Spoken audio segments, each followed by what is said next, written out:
Assim como Deus não precisou de nada além de si mesmo para criar tudo que eu e você conhecemos nessa vida, Ele imprimiu em você e em mim esta capacidade de ser criador, de ser criativo. O texto que você leu começa dizendo que no princípio Deus criou os céus e a terra. E aí vai descrevendo, o livro de Gênesis vai descrevendo toda a obra que Deus foi criando apenas com a sua palavra.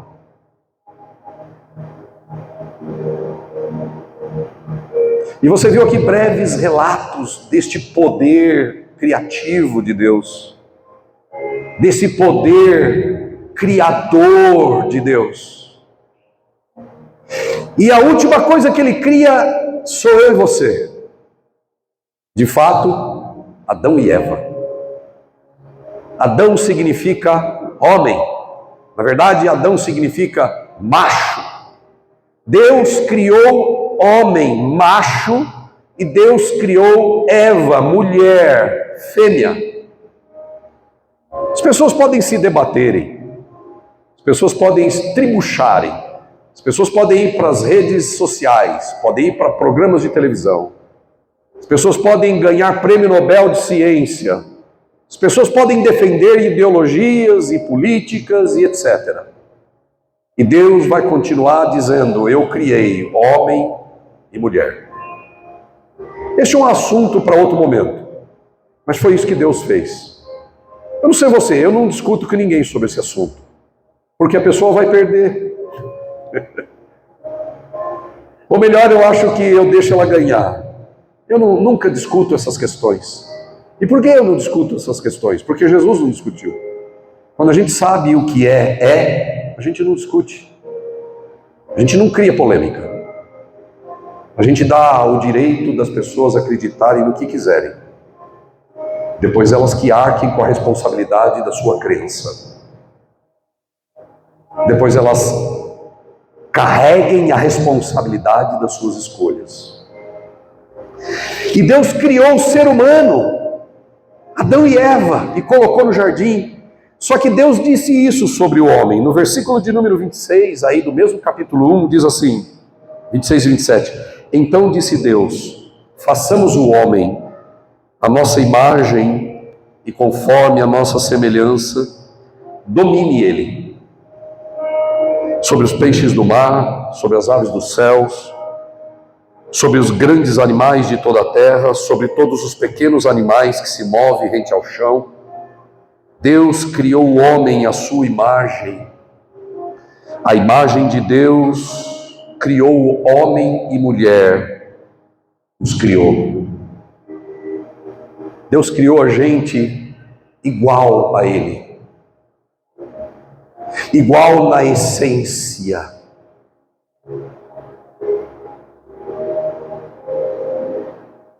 É emocionante saber que dessa sabedoria tão profunda de Deus,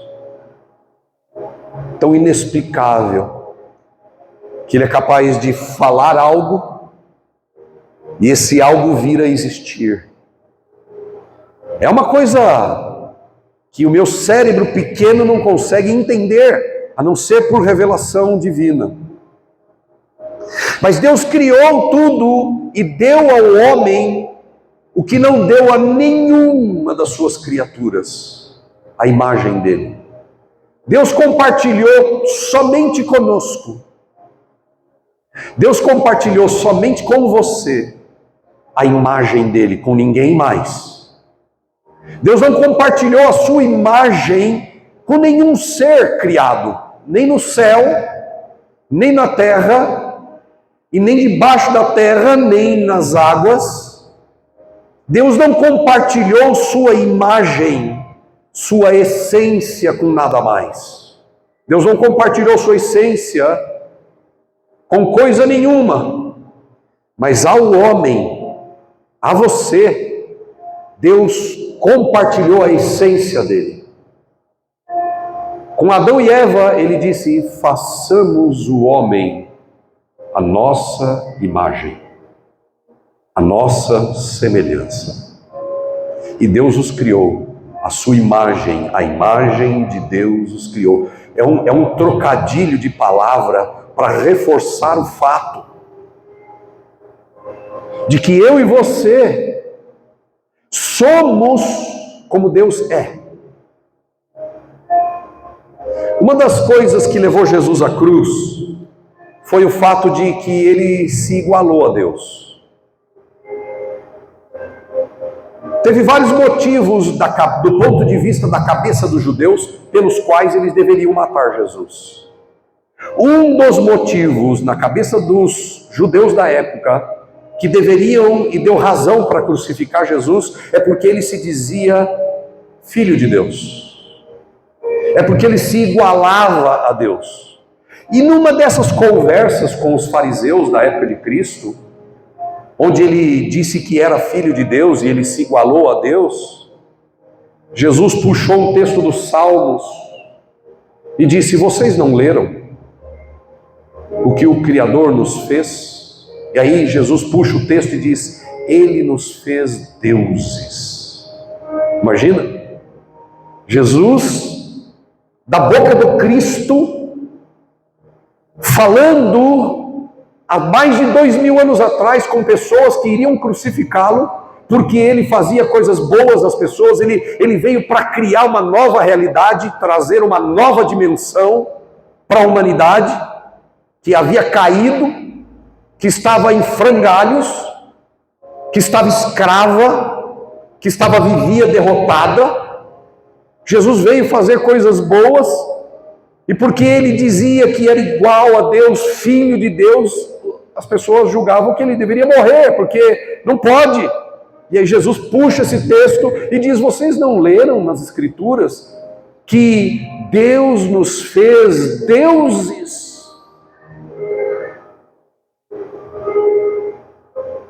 Outro texto na Bíblia diz que o Senhor nos fez um pouco menor do que deuses, e de glória e de honra nos coroou. Você tem ideia do que você é? Eu não sei se você tem ideia do que você é. Eu não sei até onde a vida foi dura com você a ponto de arranhar toda a imagem de Deus em você e em mim. Eu não sei até que ponto o pecado conseguiu trazer obscuridade para a sua mente, para a sua alma, para a sua perspectiva da vida. Mas a verdade não muda. A verdade continua a mesma. Eu e você somos criadores. A verdade não muda. Eu e você somos criativos. Quando Deus criou todas as coisas, Ele criou também os animais nos ares, na terra e nas águas. Sabe quem foi que deu o nome para cada bicho? O Criador e criativo, ou os criadores criativos, Adão e Eva. Todos os animais receberam os nomes da boca de Adão e Eva. Eles criaram o nome. Você está entendendo o que Deus está fazendo? Você está entendendo o que Deus está fazendo? Deus compartilhou sua essência criativa com você, comigo. Deus compartilhou sua vida com Adão e Eva. É como se ele pegasse um pouco de vida e colocasse dentro do peito de Adão e Eva, formado do pó da terra, de barro, e colocou a essência, a vida dele. E ele disse: agora vocês são como eu sou. Vocês são criativos e criadores. E aí Adão e Eva dão o nome a todos os bichos. Todos os bichos. Os nomes que a gente fala hoje provavelmente veio de lá de trás, passado de geração em geração. Só que aconteceu um problema. E esse problema é o problema que a gente tem para criar coisas novas. Aconteceu um desastre. Aconteceu um acidente no meio do caminho com Adão e Eva. E esse acidente, esse desastre, este erro de alvo, este erro de plano, trouxe consequências devastadoras para a humanidade toda, ao longo de todos os séculos. E esse acidente tem um nome. O nome é o diabo, a serpente e o pecado. Sabe o que significa a palavra pecado no original? Significa errar o alvo. O ser humano tem errado o alvo de lá para cá, para sempre. Em muitas áreas da vida a gente tem errado o alvo. Se pecado é errar o alvo, o que é acertar o alvo? Se pecar é errar o alvo, o que é acertar o alvo? Acertar o alvo é se tornar a imagem de Deus de novo. Acertar o alvo é ser e entender que você é a imagem de Deus. Capítulo 3 de Gênesis diz assim no verso 1: Ora, a serpente mais astuta de todos os animais selvagens que o Senhor Deus tinha feito, ela perguntou à mulher: foi isto mesmo que Deus disse, não comam de nenhum fruto das árvores do jardim? Respondeu a mulher à serpente, podemos comer do fruto das árvores do jardim. Mas Deus disse, não comam do fruto da árvore que está no meio do jardim. Nem toque nele, do contrário, vocês morrerão. Disse a serpente à mulher, certamente não morrerão. Deus sabe que no dia que dele comerem, seus olhos se abrirão e vocês, como Deus, serão conhecedores do bem e do mal. Diga, e vocês, como Deus, serão. Que proposta indecente é essa do diabo? Que proposta absurda essa do diabo. Não é o tema de hoje, mas deixa eu dizer uma coisa: não entre em conversa com mentes diabólicas.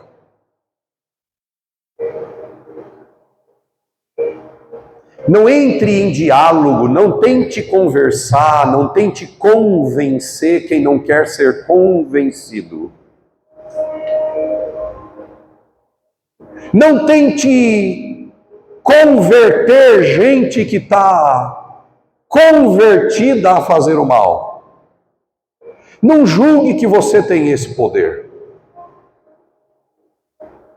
Não entre em discussão, em embate, em diálogo com gente que não quer ser convencida, com gente que está com a mente obscurecida. Eu fico a boca aberta com a perseverança de mulheres que não param de falar na orelha dos seus maridos, na expectativa de que eles vão mudar. E elas não param, nunca, de tentar fazer o homem à sua imagem, à sua semelhança.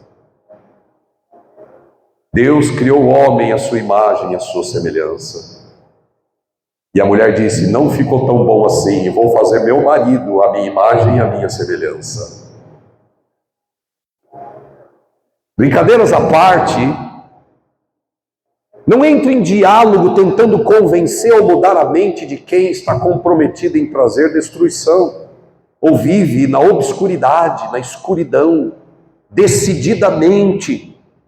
Esse foi um dos grandes erros de Eva e de Adão. Ela não tinha que conversar com o diabo, mas isso é uma conversa também para outro momento. Só que a proposta do diabo foi exatamente aquela que Deus já tinha dado para eles. O diabo não é criador. Criador é o El Shaddai. O diabo é boring. O diabo é o mesmo. O diabo é entediante. Por que eu estou dizendo isso? Porque o diabo não muda de mente nem de estratégia. O diabo nem pode se desenvolver. Ele é mentiroso, pai da mentira, para sempre. E ele é tão mentiroso que ele acredita na sua própria mentira, como se fosse uma coisa possível de realizar. O diabo não é criador. O diabo não é criativo. Deus é criador, Deus é criativo. Mas tem uma coisa maravilhosa. Você é criador, você é criativo. Quando o assunto é 2024, o que você criará em 2024? Essa é a pergunta do nosso texto, do nosso tema. Poder para criar. Sabe por que eu trouxe esse tema? Porque eu fico olhando, às vezes, para a vida das pessoas e para a minha própria. Uma das grandes dificuldades que as pessoas têm é de entender que quem cria a minha realidade sou eu. Quem cria um novo na minha vida sou eu. A partir do que Deus criou, eu posso criar. Então olha só, muita gente faz planos para 2024. Muitas vezes a gente mesmo aqui tem o desafio de fazer esse projeto, esse trabalho, esse planejamento, esse plano vida extraordinária. A gente coloca na mão de todo mundo, para que todo mundo possa preencher, fazendo planos para a sua vida espiritual, pessoal, familiar, profissional e servir a Jesus. Se você não tem e gostaria de ter, por favor, depois fale com a gente e você leva um desses planos.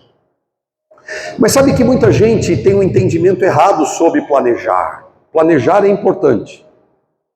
Mas tem mais coisa importante por detrás de planejar que eu vou falar daqui a pouquinho. Mas quando a gente vem planejar e entregar a Deus os nossos planos, a gente fica muito feliz, porque nós estamos entregando a Deus os nossos planos e, poxa, tá certo isso. Legal. Mas será que o seu trabalho acaba quando você faz o seu planejamento, entrega a Deus e aí acaba? Tem muita gente que acha que sim. Tem muita gente que acha que depois que eu entrego meus planos a Deus, a responsabilidade é dele. Senhor, faz para mim tudo o que eu quero. É como eu disse de manhã, tem muita gente que acha que Deus é o gênio da lâmpada. Não, Deus não é o gênio da lâmpada. E se você esfregar na sua Bíblia mais rápido ou mais vezes, não vai sair uma fumaça e uma voz grave dizendo, pois não. Deus não é o gênio da lâmpada que sai da Bíblia esfregada e você tampouco é o Aladim. Você não se mexe por aí num tapete voador. Isso não existe. Mas, quando o assunto é criar, viver uma vida extraordinária, coisas novas na minha vida, muitos cristãos erram no alvo quando acreditam que depois que eu entreguei a Deus, eu não tenho nenhuma participação mais. Será? Por que Deus fez você criativo? Você já se perguntou isso? Por que Deus fez você criador? Para que você crie. Não é o assunto, mas vai aí uma bomba do céu. Uma bomba no bom sentido, é uma bomba boa. Uma bomba que constrói.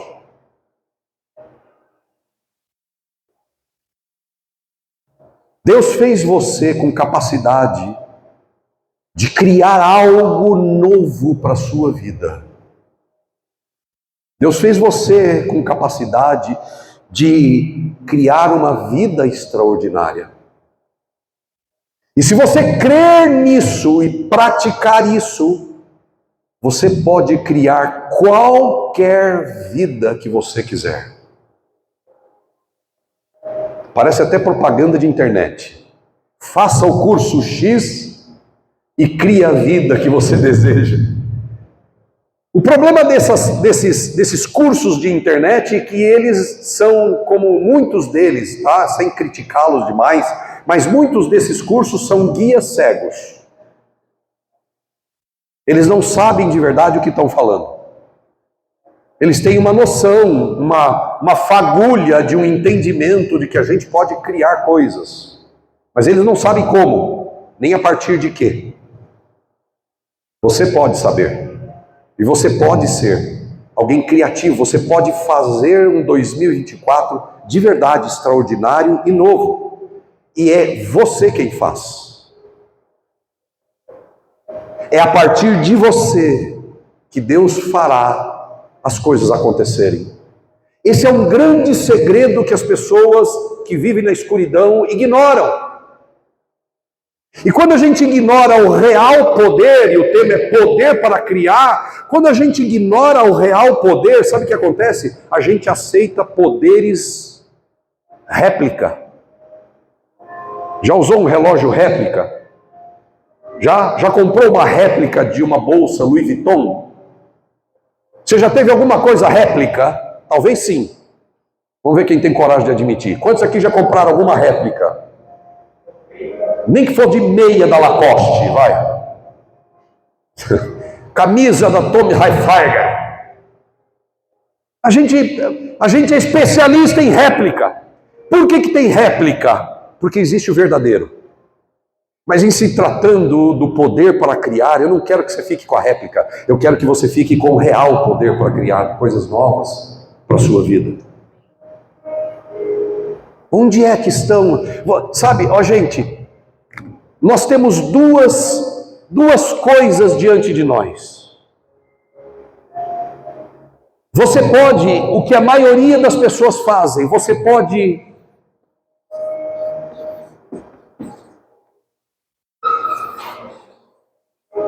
qualquer um pode criar a partir, diga essa palavra, queda. A maioria das pessoas no mundo criam as coisas a partir de uma queda. O que é criar a partir da queda? Todas as pessoas do mundo continuam com uma fagulha de Deus. O Júnior, quando estava fazendo a ceia, ele falou aqui que se alguém tem um membro cortado do corpo, esse membro morre, certo ou não? Sim ou não? Muito bem. Eu já plantei muita coisa na minha vida, eu sou agropecuário de formação. Já plantei muita coisa. Gosto da linguagem da agronomia. A Bíblia está cheia de linguagem de agronomia. O próprio pai é um agrônomo. A Bíblia diz que Jesus escreveu em João capítulo 15, meu pai é o agricultor. Eu sou a videira verdadeira. Se existe a videira verdadeira é porque existe a videira falsa, réplica. É uma fonte de poder falso. Existe uma fonte de poder mentiroso.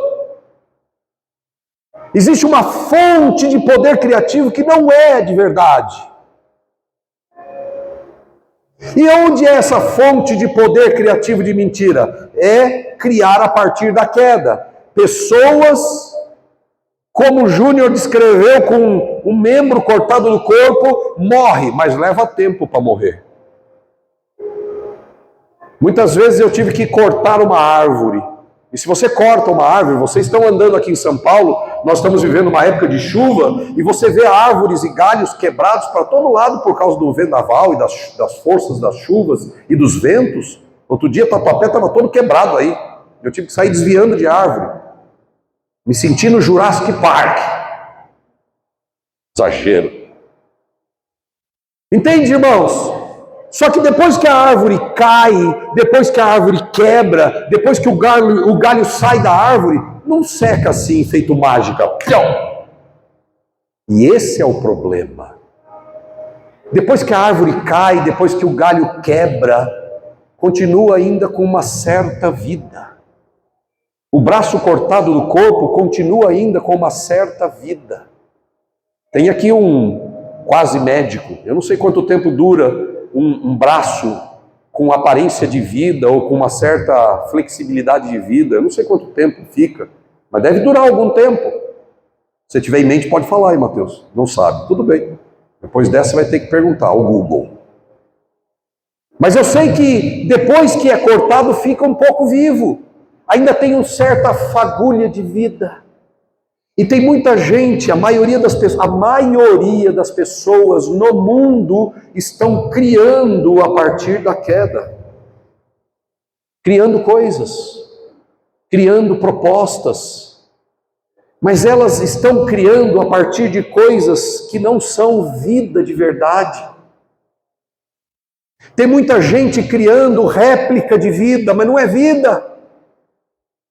E por que não é vida? Porque não leva para a vida, não transforma. Tem muita gente ensinando que a gente precisa criar a partir dos nossos desejos. Então, eu preciso ter um desejo forte para construir algo grande, ou uma grande mudança na minha vida, que eu estou cansado de viver desse jeito, ou daquele jeito. Criação a partir da queda é o braço cortado do corpo, é o galho quebrado da árvore, que ainda tem uma certa fagulha de vida. Os homens continuam criativos mesmo depois da queda. Entende? Agora, o que é criar a partir da queda? Criar a partir da queda é criar a partir do medo, por exemplo. Tem gente que faz coisas porque tem medo. Tem gente que quer fazer um 2024 novo, mas o que é que está dentro do coração dela? Medo. Medo. O medo diz para você o que é que você precisa fazer. Não é a vida. Será que existe uma outra forma de criar um 2024? Sabe, se a gente fica criando a partir da queda, o 2024 é igual ao 2023, que foi igual ao 2022, que foi igual ao 2021. Não tem grandes mudanças. As mesmas amarras estão na vida.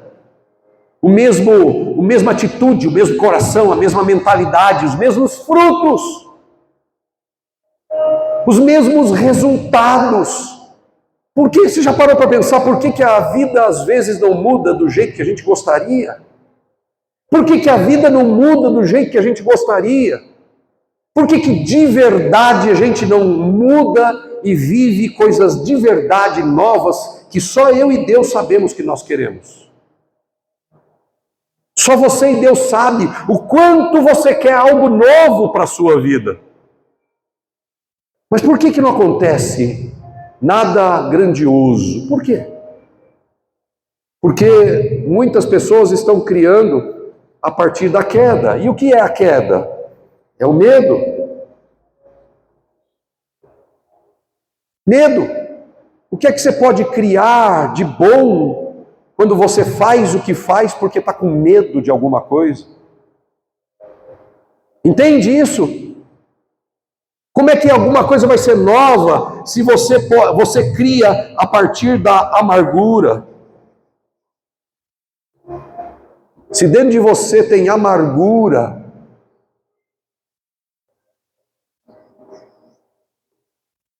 se dentro de você tem ressentimento,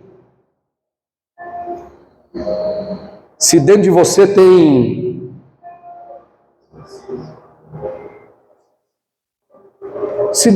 tem uma sensação de que você precisa de alguma coisa de fora para realizar algo lindo na sua vida. Escassez. Escassez é a ideia de que eu não tenho o suficiente para criar o que eu quero. Escassez é a mentir, acreditando que eu preciso de alguma coisa a mais para ser o que eu gostaria de ser, para viver o que eu gostaria de viver. Isso tudo é criar a partir da queda. da escassez, do medo, da angústia, da angústia.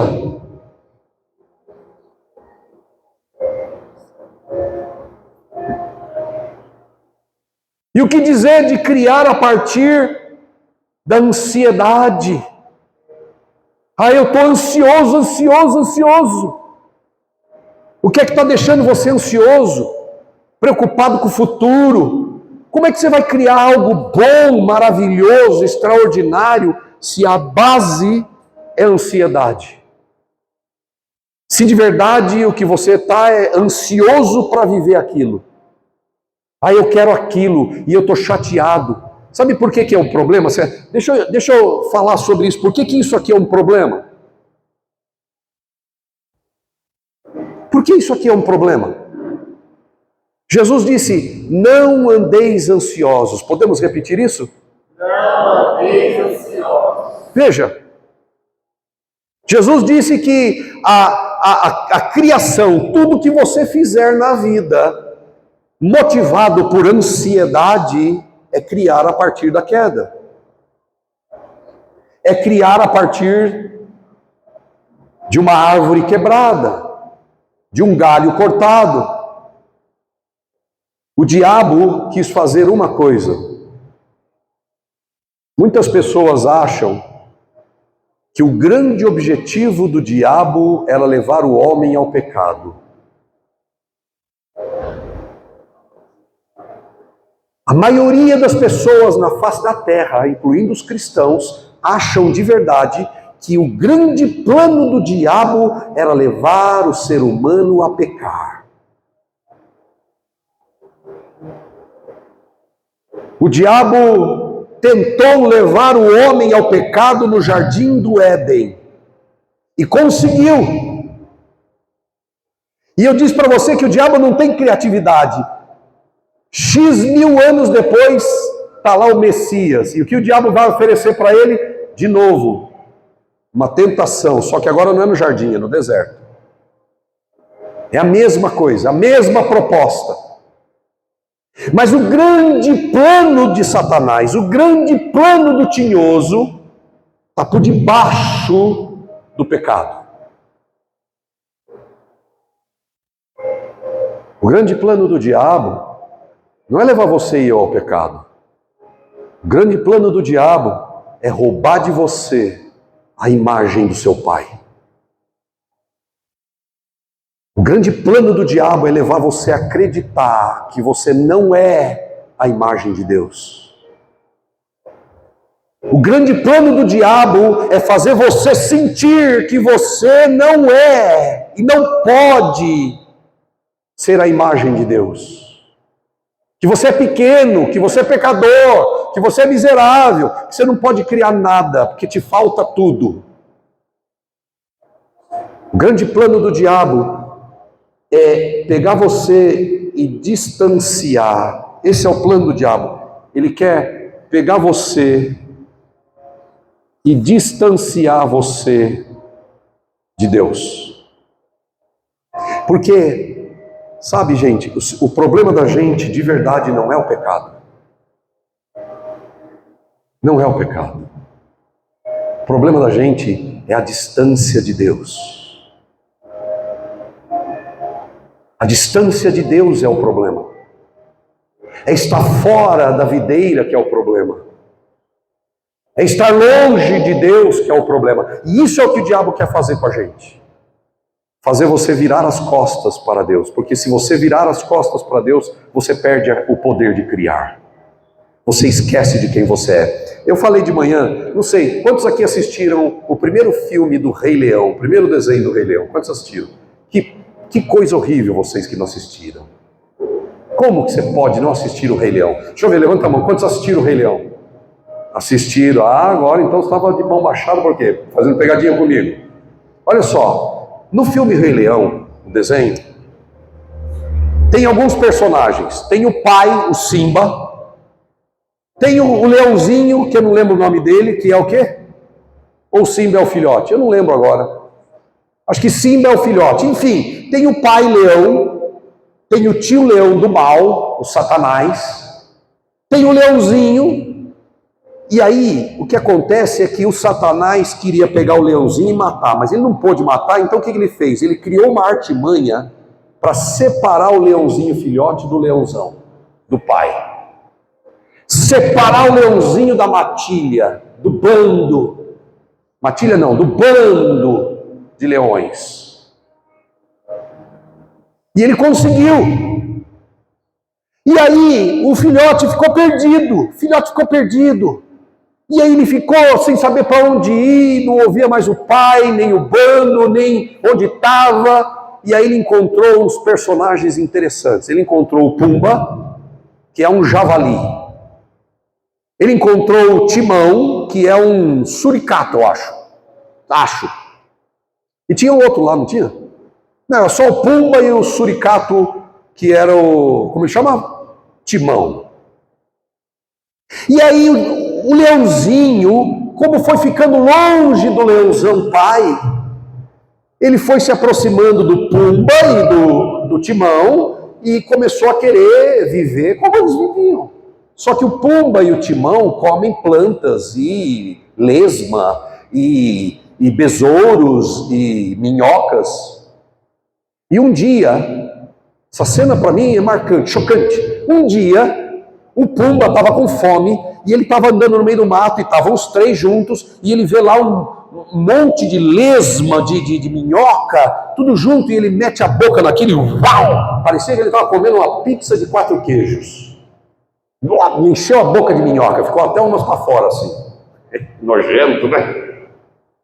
E aí o leãozinho viu aquilo e meteu a boca também nas lesmas e encheu a boca, porque ele deve ter pensado, é isso que eu como. Essa é a minha comida, é isso que eu sou. E meteu a boca naquilo, e encheu a boca, e deu aquela mastigada esperando sentir um gosto maravilhoso, e de repente ele sente uma ânsia que a minha mulher é especialista em fazer, não vou pedir para ela, vai, e cospe tudo aquilo. Por que ele cuspiu? Ele cuspiu porque não era gostoso. Não. Ele cuspiu porque leão não come lesma. Leão não come minhocas e besouros. Leão come carne. Mas por que o leãozinho meteu a boca lá? Porque ele estava longe do pai. E ele não sabia quem ele era. Ele começou a achar que era um javali. Ele começou a achar que ele era um suricata, ou um suricato. Quando a gente se afasta do pai, a gente começa a comer bolotas. Quando a gente se afasta do pai, a gente se esquece de quem a gente é. A gente começa a criar tudo na vida a partir do medo, da angústia, da ansiedade, da escassez, da sensação que vai faltar. Assim como o leãozinho achou que era um javali. Mas não, ele era um leão. Levou um tempo para ele lembrar quem ele era. Levou um tempo para lembrar quem ele era. E o meu trabalho é que ajudar você a lembrar quem você é. A lembrar a mim mesmo quem eu sou. Eu sou salvo pela cruz de Jesus Cristo. Eu sou filho de Deus. Eu sou criativo e criador. E eu não preciso mais ter medo. Você sabe que por anos, décadas, eu roí minhas cutículas.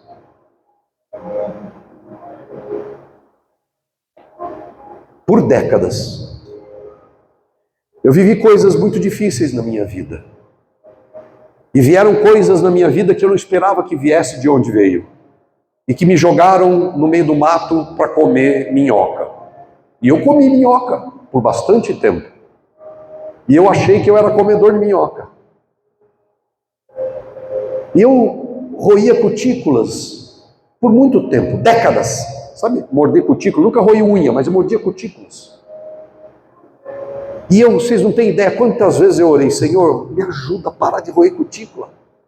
E aí eu ficava lá uma semana, 2, mas depois, irmãos, eu tenho que confessar, eu caía e voltava a comer cutícula. E roer cutícula é um sinal de medo, de angústia, de ansiedade. E eu orava, e não importava o que eu orasse ou o que eu entendia. Até um dia em que Deus disse para mim e me mostrou que eu não preciso ter mais medo de nada. Eu não preciso agradar ninguém. E eu não preciso ter medo de ninguém. Nada nem ninguém me ameaça. Eu não ameaço ninguém. Não importa se as coisas acontecem no meu tempo, ou do jeito que eu quero, ou no lugar que eu gostaria. Até um dia que Deus me disse: você não precisa de mais nada. Você não tem falta de nada, porque você tem a mim. Quando eu entendi que eu não preciso de mais nada, porque eu tenho Jesus, eu nunca mais roí cutícula. Pode parecer pequeno isso, mas a figura é poderosa. Eu não sei o que você faz quando você se sente sozinho, com medo, ansioso, tentando criar um 2024 novo, melhor, poderoso. Eu não sei o que você faz, só sei que não vai dar certo. Porque nada criado com a sensação de amargura, injustiça, medo, ansiedade, preocupação, dúvida, insatisfação, nenhuma dessas coisas vai produzir coisa boa na sua vida. Entende? Por exemplo, vamos dar um exemplo bem prático. Eu preciso ganhar mais dinheiro. É uma coisa que todo mundo quer, né? Eu preciso ganhar mais dinheiro. Aí eu perguntaria para você: por que você precisa ganhar mais dinheiro? Se a sua ideia de ganhar mais dinheiro é por medo, você não vai ganhar mais dinheiro. Entende? Porque a base é uma criação da queda. O dinheiro não vem porque eu tenho medo de ficar inseguro pela falta das coisas.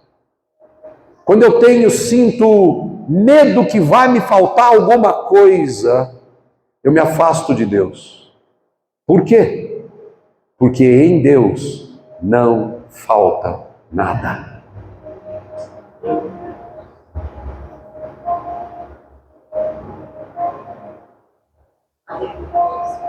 E quando eu quero me relacionar com alguém do sexo oposto, eu quero namorar alguém, eu sou solteiro e eu quero namorar alguém, e nunca dá certo, nunca dá certo. Se você quer ter alguém porque você se sente só, e você tem medo de ficar só, você nunca vai encontrar alguém. Ou você vai encontrar só palhaços e palhaças, dalilas na vida. Por quê? Porque você tem medo de ficar sozinho. E aí você desesperadamente abraça a primeira que aparecer, abraça o primeiro que aparecer. Então, é um relacionamento baseado no medo de ficar sozinho. Isso é uma construção da queda. Agora, isso é importante você levar em conta, porque existe uma outra vida possível. A outra vida possível, e eu vou terminar nessa ideia, é criar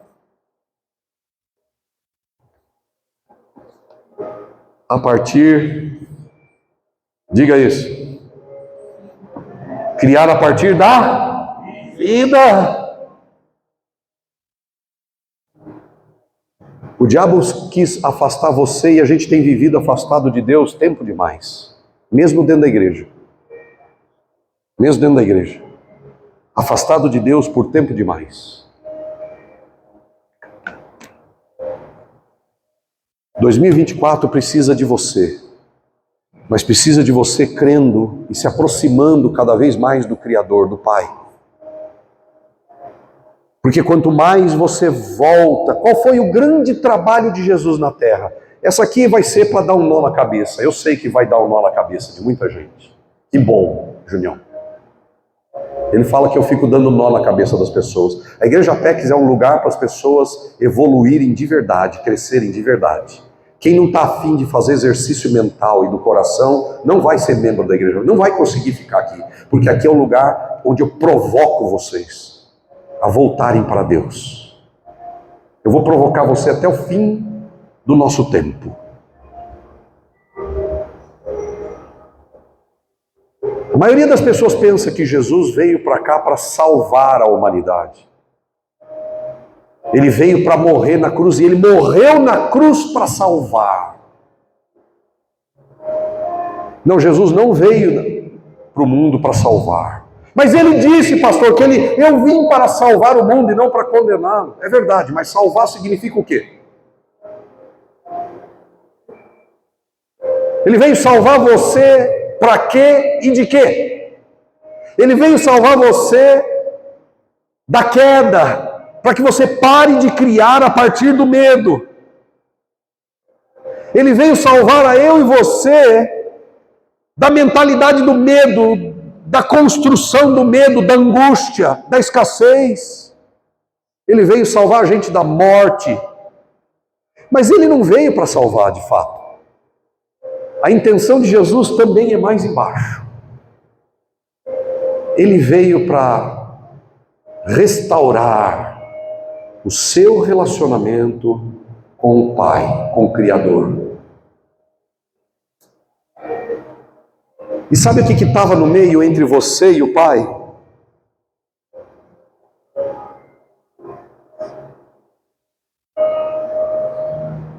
Estou desenhando assim porque eu não sei a forma de Deus. Vamos dizer que a forma de Deus é a forma de Jesus também, então tá bom. Vamos botar Jesus aqui com um cabelão, que é o que todo mundo diz que ele tem, um cabelão. Jesus não veio para salvar do pecado. Jesus veio para restaurar eu e você a comunhão com o Pai. Ele veio para trazer você de volta à imagem de Deus. Ele veio para fazer de você de novo um criador criativo de coisas boas, de alegria, de paz, de abundância, de verdade, de santidade. E o que estava no meio? O pecado. Então Jesus vem e tira o pecado. E como é que ele fez isso? Ele tirou através da cruz. Mas ele não veio só para tirar o pecado. Esse é o problema dos crentes. A gente acha que o máximo que Cristo veio fazer é tirar o pecado da minha vida. E aí eles param aí. E ficam satisfeitos. E só que a vida não muda, porque a gente acha que o máximo é que Cristo tirou o pecado do mundo. Beleza, tirou o pecado. E daí? Jesus tirou o pecado porque o pecado estava no meio entre você e Deus. Então ele tira o pecado para que você volte para o Pai. Eu quero fechar com uma história. E eu espero que essa história sirva de inspiração para você. É a história de um jovem. A história de um jovem. Esse jovem, ele queria viver a vida. E para ele viver a vida era ter muito dinheiro, era poder ter muitas mulheres, era poder dirigir carrão, era fazer parte de muitas festas, era poder ter tudo o que ele queria e o seu desejo pedisse. Ele achava que queria curtir a vida de verdade. Tem até um filme que acho que foi inspirado nele, Curtindo a Vida Doidado.